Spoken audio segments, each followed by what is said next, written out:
comenzamos hoy con las meditaciones propiamente ignacianas de estos ejercicios. La meditación que nos propone San Ignacio se llama Meditación de los Tres Pecados y podemos encontrarla en los números 45 a 54 del libro de los ejercicios. Dice San Ignacio, primer ejercicio es meditación con las tres potencias. ¿Sí? Meditación con las tres potencias. Esas tres potencias de las que habla son las tres potencias del alma, ¿no? Que serían la memoria, la inteligencia y la voluntad. Es decir, es ahí donde tenemos que ejercitarnos. Nos va a dar una materia y a esa materia tenemos que aplicarle estas tres potencias, memoria, inteligencia y voluntad, ¿no? La memoria recordando la historia o los elementos de los cuales queremos hacer consideración, meditación. La inteligencia para tratar de ir entendiendo la verdad y la voluntad para ir amando esas verdades que el Espíritu Santo nos va a ir mostrando, ¿no? Va a ir iluminando nuestra inteligencia. Entonces, memoria, inteligencia y voluntad. Hasta aquí hemos visto cuál es el fin de nuestra vida, el fin nuestro y de todas las criaturas, de toda la creación, en el principio y fundamento. El plan de Dios para nosotros y para la creación. Ahora, lo que vamos a ver con esta meditación y las que siguen en estos primeros días es cuál ha sido la respuesta de la creación, sobre todo del hombre, a ese principio y fundamento, a ese plan de Dios, que es el pecado. El pecado es negación en la práctica, en los hechos, en lo que hacemos, en lo que amamos, negación del principio y fundamento, negación del servicio de Dios, negación de su alabanza. Es un abuso irracional de las criaturas. Abusamos irracionalmente de las criaturas. Y este es el gran obstáculo en nuestro camino a la santidad, en nuestro camino a ordenar nuestra vida según la voluntad de Dios. Por lo tanto, podemos considerar al pecado como el antiprincipio y fundamento. Es muy importante en nuestra vida tener un claro y un verdadero sentido del pecado, es decir, entender qué es, las consecuencias que tiene. Decía Juan Pablo II, restaurar el justo sentido del pecado es la primera manera de afrontar la grave crisis espiritual que afecta al hombre de nuestro tiempo. Por eso, en nuestra tarea de ordenar nuestros afectos, nuestra vida, según la voluntad de Dios, tenemos que comenzar por considerar el pecado. Porque justamente el pecado es el desorden en el plan de Dios, es el desorden en la creación. Si hay algo que tenemos que ordenar, entonces hay que entender qué es lo que está en desorden. Y eso es justamente el pecado, el punto de partida. Es para entender dónde tenemos que aplicarnos a trabajar, a ordenar. Y el método que tiene San Ignacio es hacernos ver ese pecado en los demás. Por eso habla de tres pecados, es el título de esta meditación. El pecado de los ángeles, el pecado de nuestros primeros padres, Adán y Eva, y luego el pecado mortal en un hombre que se condena, un hombre X que se condena, ¿no? Para luego aplicar esas reflexiones a nuestros pecados personales. Bien, entonces decíamos, el título en el número 45 dice, primer ejercicio es meditación con las tres potencias sobre el primero, segundo y tercer pecado.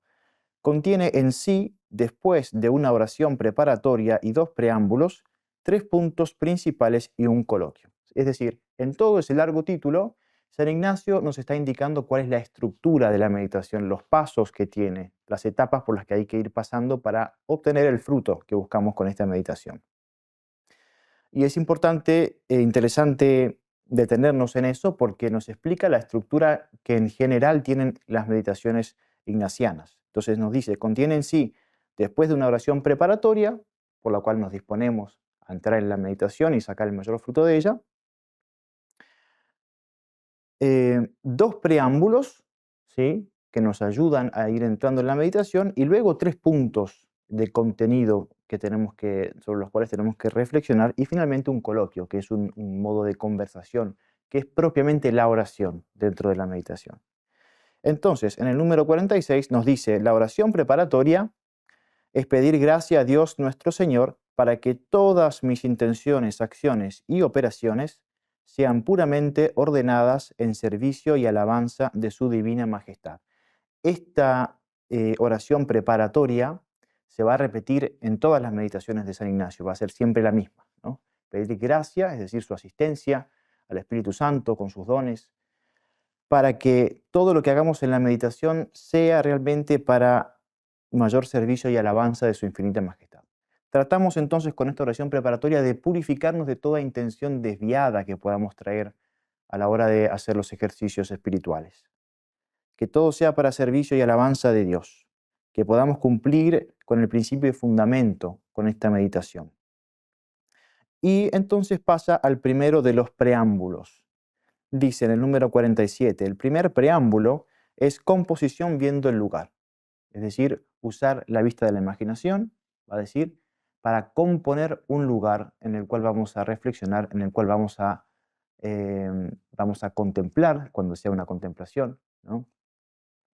Es decir, esto nos ayuda a entrar en nuestro interior y quedarnos ahí. Es importante hacer bien la composición del lugar porque mientras más detalle le pongamos a eso, más difícil va a ser que nos distraigamos en nuestro tiempo de meditación. Entonces dice, el primer preámbulo es composición viendo el lugar. Aquí es de notar que en la contemplación o meditación visible, así como contemplar a Cristo nuestro Señor, el cual es visible, la composición será ver con la vista de la imaginación el lugar corpóreo donde se halla la cosa que quiero contemplar. Digo el lugar corpóreo, así como un templo o monte donde se halla Jesucristo o Nuestra Señora, según lo que quiero contemplar. Es decir, nos está describiendo qué es este preámbulo de composición del lugar en general, no para aplicar solamente aquí, ¿no? Según la temática de cada meditación, va a ser distinta la composición del lugar, por eso habla de un templo o un monte, depende del misterio de Cristo que estemos, del misterio de la vida de Cristo que estemos contemplando o meditando en cada momento. Aquí nos dice, en la invisible, es decir, en la meditación invisible, como es aquí de los pecados, la composición será ver con la vista imaginativa y considerar mi ánima ser encarcerada en este cuerpo corruptible y todo el compósito en este valle como desterrado entre brutos animales. Digo, todo el compósito de ánima y cuerpo. Es decir, es una meditación invisible, la llama él, la del pecado, ¿no? Por lo tanto, es decir, no es un misterio de la vida de Cristo, no es estar contemplando el Calvario, no es estar contemplando el cuerpo resucitado del Señor. Por lo tanto, usa una composición que pueda tener alguna alegoría con lo que buscamos producir en el alma. Por eso habla de imaginar el alma encerrada en nuestro cuerpo corruptible. Va hablando de las consecuencias del pecado, ¿no? Tenemos un cuerpo que es sujeto a dolor, sujeto a enfermedad, que se corrompe, que está destinado a la muerte en algún momento. Son todas consecuencias del pecado, ¿no? Y todo el compósito, es decir, la unión de alma y cuerpo, en este valle como desterrado entre brutos animales. ¿Por qué brutos animales?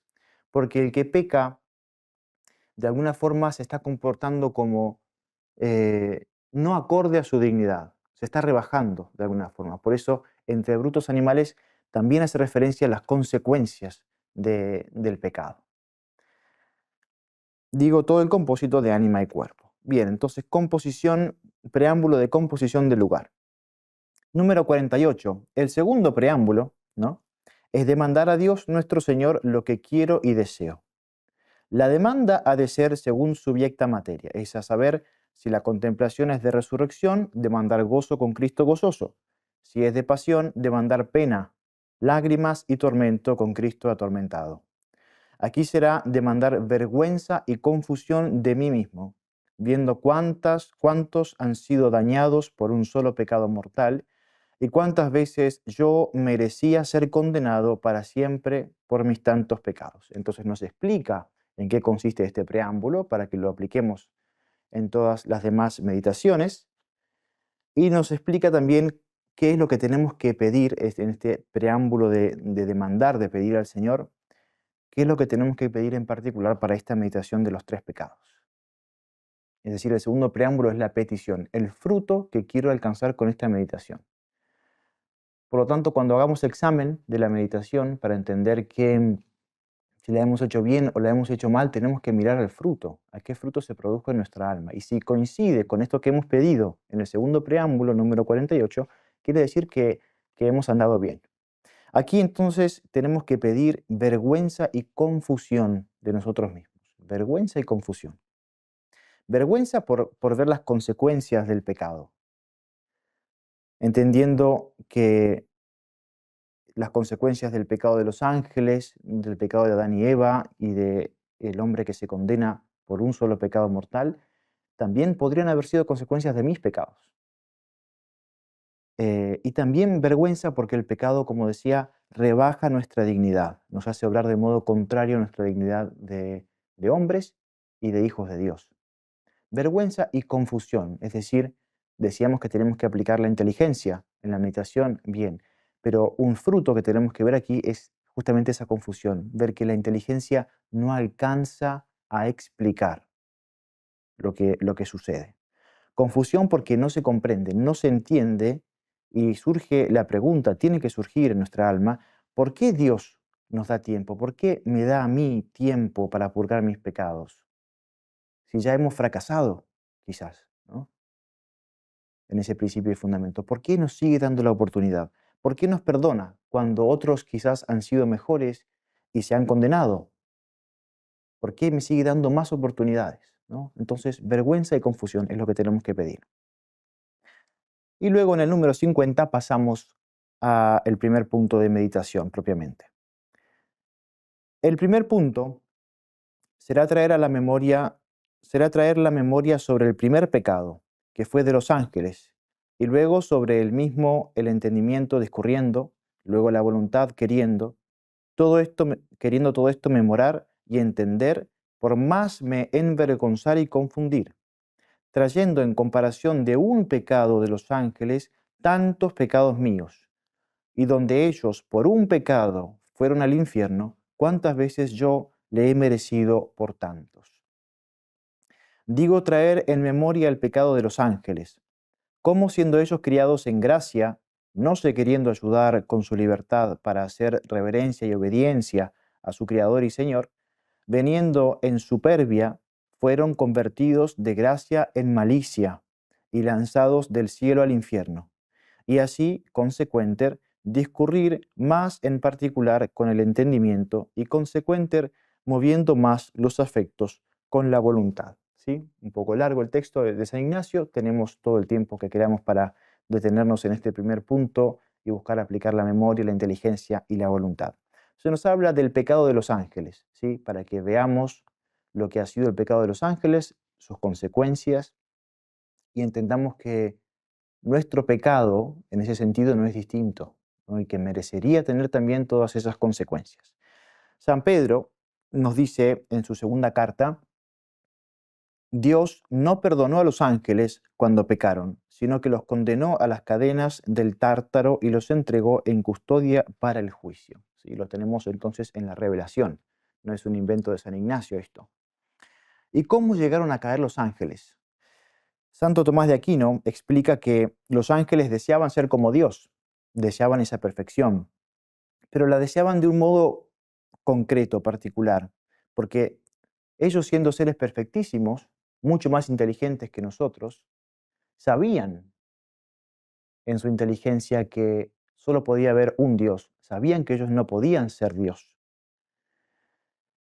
Querían ser como Él, pero a través de su propio poder, es decir, no querían recibir lo que Dios tenía preparado para ellos, no querían aceptar su principio de fundamento, no querían aceptar el fin para el cual habían sido creados.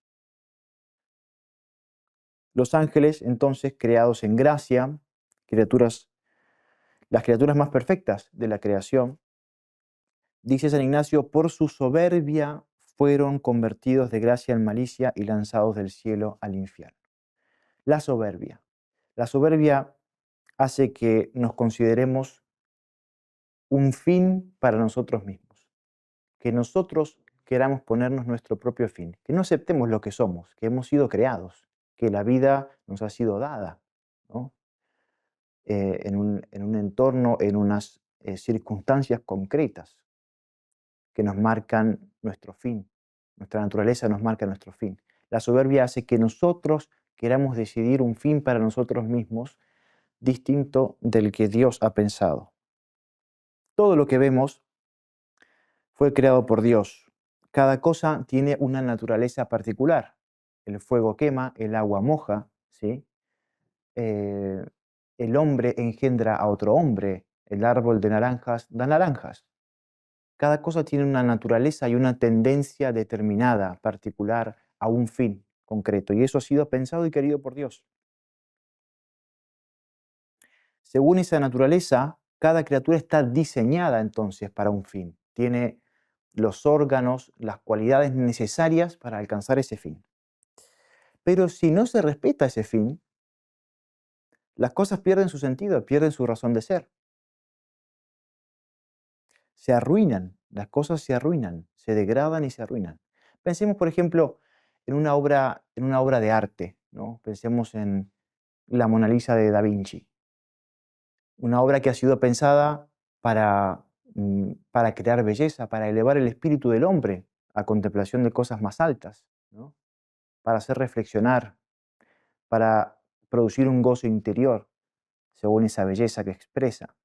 Pensemos si se usase esa obra pensada por Da Vinci para ese fin concreto, si se la usase para otro fin.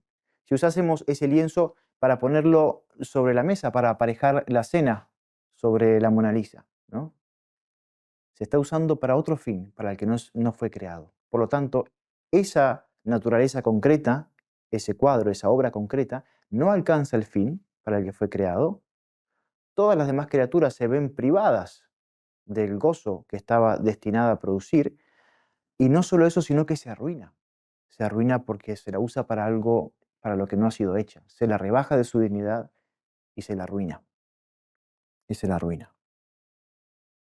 Es decir, se estropean las naturalezas cuando las usamos para otra cosa. Es decir, cuando las usamos mal, cuando abusamos de ellas, usándolas para un fin para el que no fueron creadas. Esto es lo que ocurre cuando no se respeta el fin para el que cada cosa fue creada, y esto nos incluye a nosotros. Cuando decidimos por nuestra cuenta un fin separado del principio y fundamento, estamos abusando de nuestra naturaleza, de nosotros mismos. Nosotros decidimos utilizarnos para otro fin, cuando no queremos cumplir con el fin que nos fue dado por Dios. Nos arruinamos, como los ángeles, que, según palabras de San Ignacio, fueron convertidos de gracia en malicia y lanzados del cielo al infierno. Y es importante resaltar entonces el papel de la soberbia, que consiste en creer que somos algo que no somos, ponernos otro fin y por lo tanto darnos otra naturaleza, otro modo de ser, de alguna forma. Por lo tanto, consiste en el fondo también en creer que somos nuestro propio Dios, pudiendo determinar nuestro propio principio y fundamento, dándonos otro fin. Y sin embargo, a pesar de que hemos pecado muchas veces, dándonos un fin fuera del principio y fundamento, decidiendo que lo mejor para nosotros era el pecado y no lo que Dios tenía pensado para nosotros, quizás pensamos que lo mejor para nosotros era entregarnos al placer, a la búsqueda de la riqueza, a la búsqueda de la fama, a cualquier criatura. A pesar de eso, seguimos aquí presentes, seguimos aquí con vida y no estamos en el infierno. ¿Por qué? Vergüenza y confusión. Ahí tenemos que buscar entonces el fin de esta meditación. ¿Por qué si los ángeles fueron condenados por un solo pecado, yo sigo aquí con otra oportunidad? Los ángeles se condenaron por un solo pecado, nos dice San Ignacio, y el considerar cuántas veces hemos pecado nosotros debe hacernos envergonzar y confundir. Así nos dice San Ignacio. Y esto porque parecería algo que no sigue una lógica. ¿Por qué yo no me condeno a pesar de mis muchos pecados? Esto tiene que generar confusión en nosotros. ¿Por qué conmigo Dios tiene tanta consideración? Y pasamos al segundo punto de esta meditación de San Ignacio en el número 51. El segundo, hacer otro tanto, es a saber, traer las tres potencias sobre el pecado de Adán y Eva, trayendo a la memoria cómo, por el tal pecado, hicieron tanto tiempo penitencia, y cuánta corrupción vino en el género humano, andando tantas gentes para el infierno.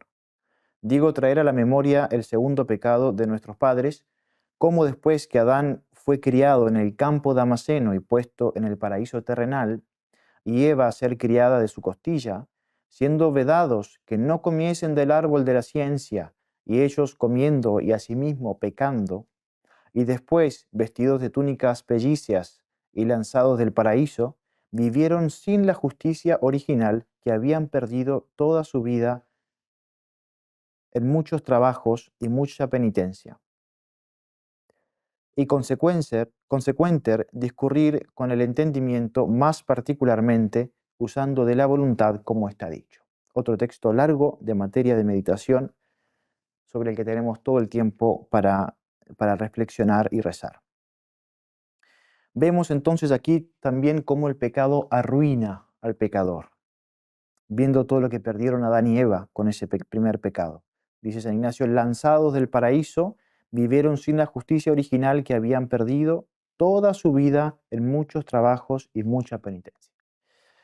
Perdieron la justicia original, que era el estado en el que estaban puestos en el paraíso, en la gracia de Dios, en la amistad con Dios, y también tenían lo que se llaman los dones preternaturales. La tradición cristiana reconoce la existencia en el paraíso de esos dones preternaturales, es decir, dones que estaban más allá de la naturaleza humana, por eso preternaturales, ¿no? Dones que no están exigidos por nuestra naturaleza, pero que el Señor había decidido adornar al hombre, si se quiere, con esos dones, que eran la inmortalidad, ¿sí? El hombre en la justicia original no estaba llamado a morir, no estaba destinado a morir.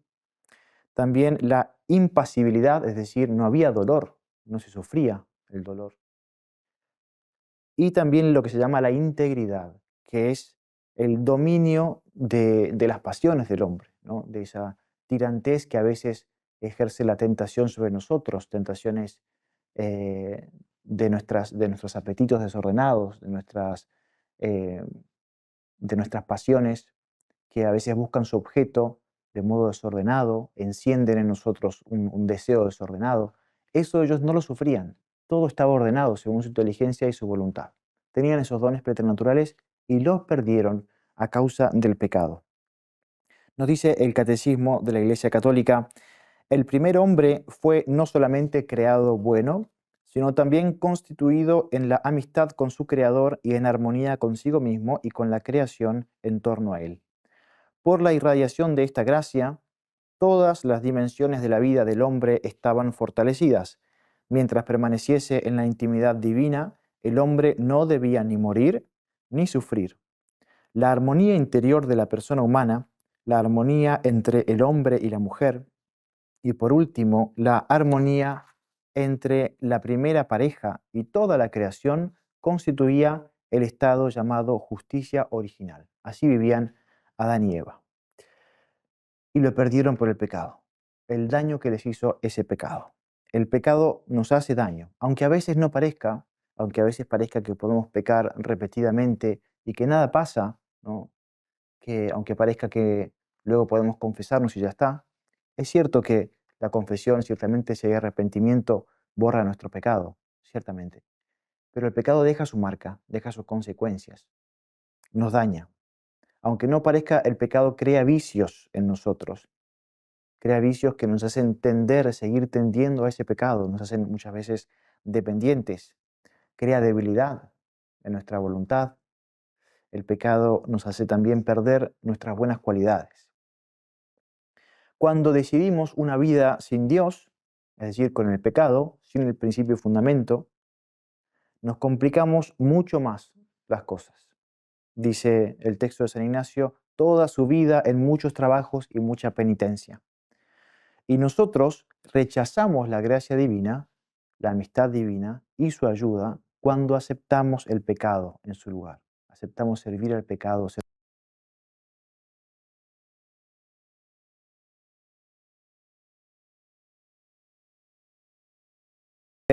que las consecuencias de nuestros pecados son muchas. Por un solo pecado de Adán y Eva, corrupción y herida en toda la naturaleza humana. Todos los males de la historia, todos los pecados de la historia se hacen posibles a partir de este primer pecado de Adán y Eva. Por eso, las enormes consecuencias de ese solo pecado de Adán y Eva, ¿no? Y esto ocurre con cada pecado. Nuestros pecados tienen consecuencias que son innumerables. La mayor parte de las veces, nosotros ni siquiera somos capaces de ver esas consecuencias. Consecuencias para mi propia alma, consecuencias para mi salud espiritual, pero también para mi salud psíquica y física. El daño que nos hacemos a nosotros mismos al entregarnos a cosas para las que no estamos hechos. El daño que hacemos también a los demás. No solo cuando directamente pecamos contra esas personas cometiendo una injusticia, sino que cuando yo peco, no cumplo con el plan de Dios para la salvación. Y por lo tanto hay cosas buenas que debería estar haciendo que ayudarían a otras personas en su salvación y que no las estoy haciendo porque estoy usando ese tiempo para pecar, para ir en contra. Las consecuencias de nuestras acciones son incontables. Las consecuencias que tienen en la sociedad, en nuestros seres queridos, en los que están más cercanos, en nuestros hijos, ¿no?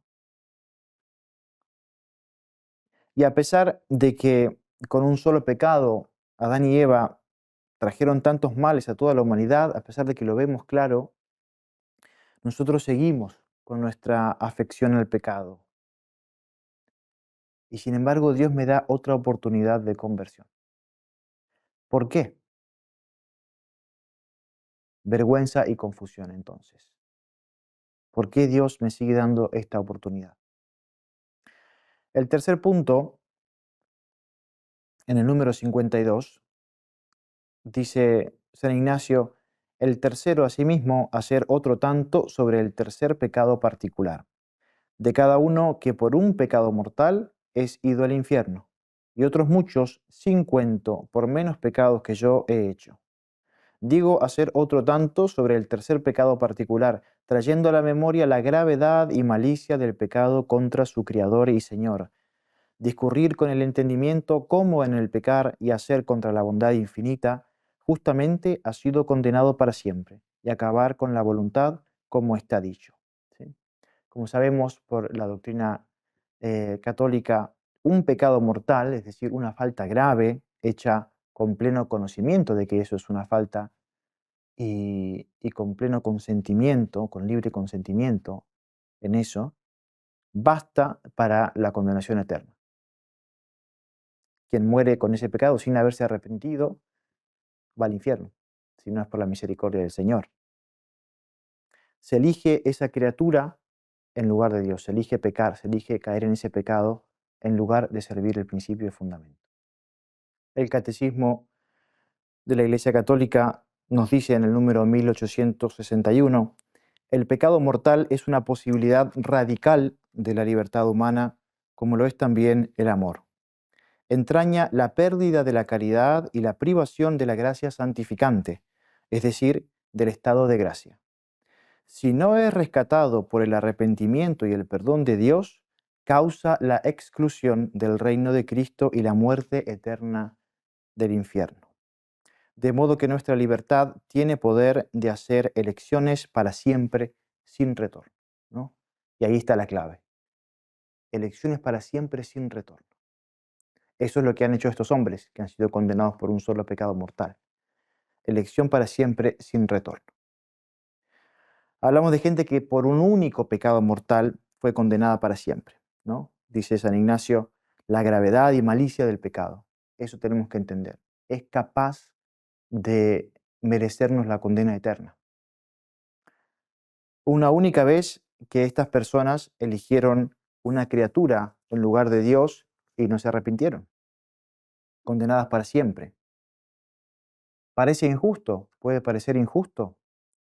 No, en realidad lo que es injusto es que hayamos sido creados y redimidos para un fin muy claro, para el principio y fundamento, y nosotros queramos por nuestra cuenta entregarnos a otro fin, poner el principio y fundamento en nosotros mismos, ponerlo en el pecado. Esa es la injusticia.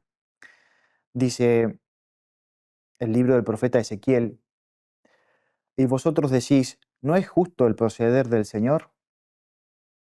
Escuchad, casa de Israel, ¿que no es justo mi proceder? ¿No es más bien vuestro proceder el que no es justo? Si el justo se aparta de su justicia, comete el mal y muere. A causa del mal que ha cometido, muere.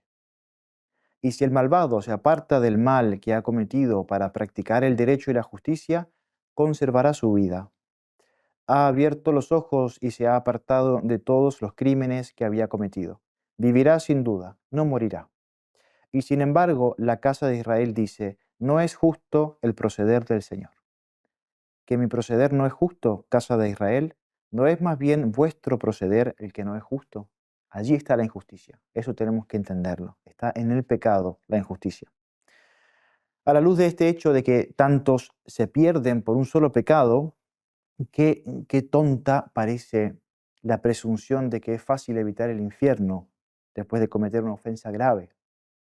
Y qué completa locura fue para mí permanecer tanto tiempo al borde de esa condena eterna, permanecer al alcance de la tentación, ponerme en tentación. ¿Dónde estaríamos ahora? ¿Dónde estaría yo ahora si Dios hubiera querido tratarme con esa justicia con la que trató a estos otros pecadores, que quizá cometieron pecados menos graves que yo? Si Dios me hubiera tratado como era justo, hace tiempo que estaría prisionero en el infierno, abandonado a ese tormento perpetuo, ¿no? Esa es la reflexión a la que tiene que llegar la inteligencia. Dice San Ignacio, y otros muchos sin cuento por menos pecados que yo he hecho. Tengo que experimentar entonces confusión por las veces en que yo he pecado, que me he entregado al pecado, despreciando el principio y fundamento. Confusión porque hemos tenido la gracia del arrepentimiento y otras personas no.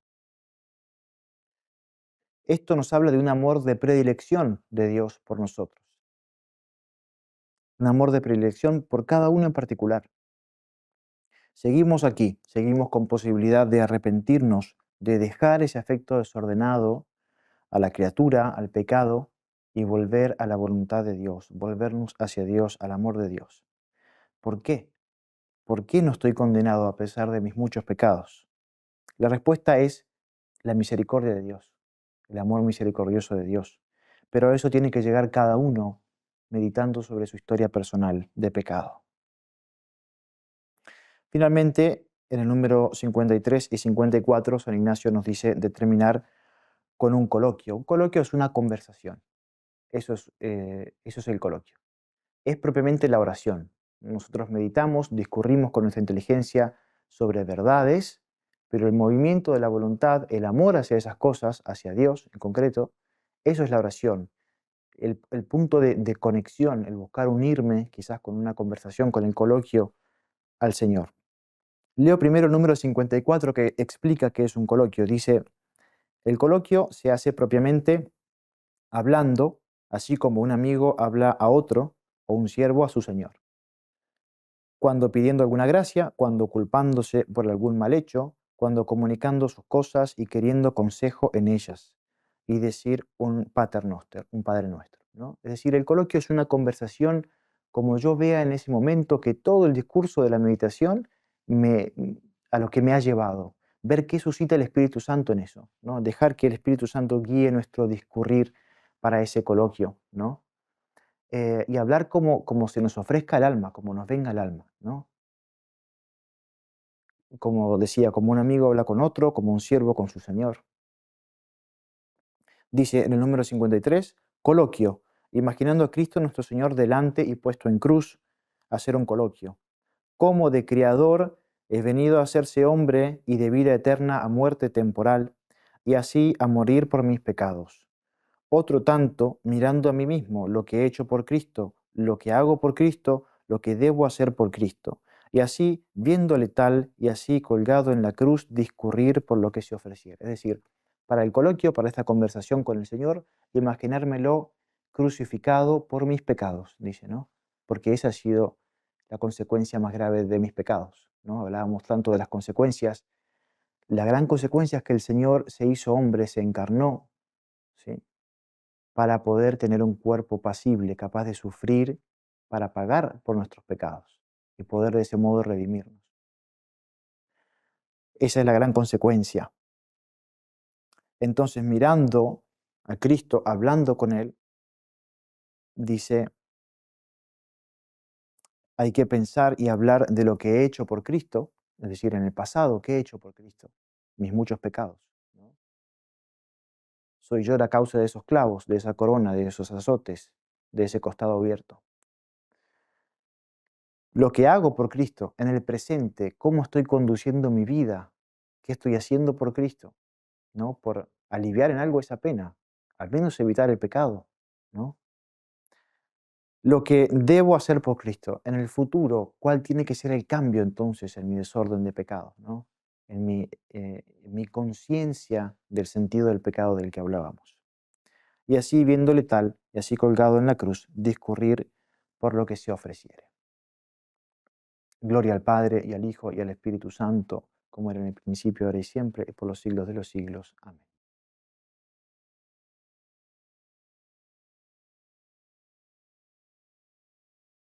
San Pedro TV, misionero digital.